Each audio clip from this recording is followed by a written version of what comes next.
Here.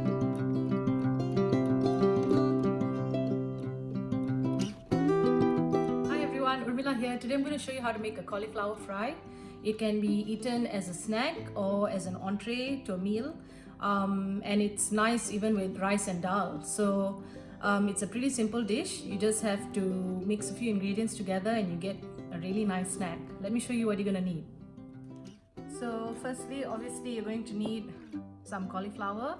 I've got one whole cauliflower here that I've cut up into relatively chunky pieces.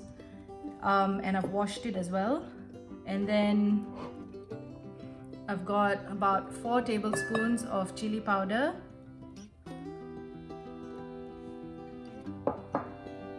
1 teaspoon of turmeric powder,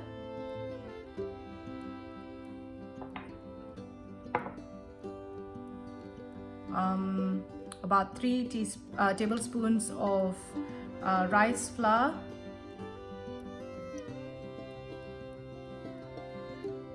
and 3 tablespoons of corn flour, and 3 tablespoons of plain flour. You can use besan flour if you prefer.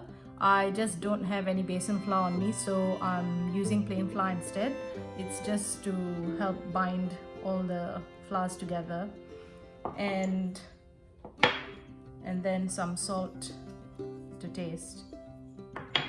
And I'm just going to sprinkle a little bit of water on the top and just mix it by hand.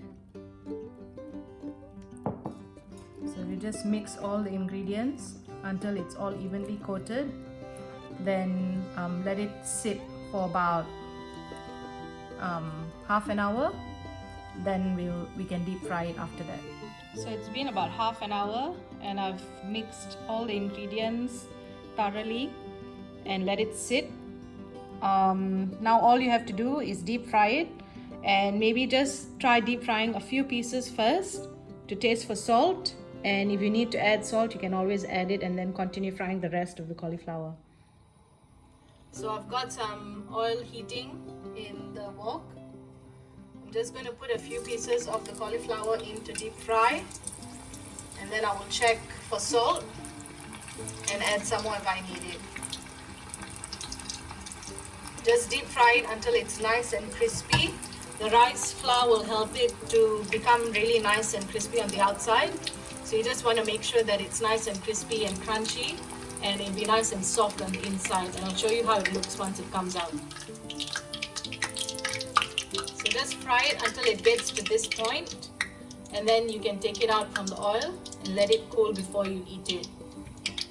So I've just taken this off from the stove, and you can see how nice and crunchy it is, and it's really soft and warm on the inside. So all you have to do now is, if you want, you can just garnish it with a bit of spring onions, and then it's ready to be eaten. I hope you like the video. Happy cooking!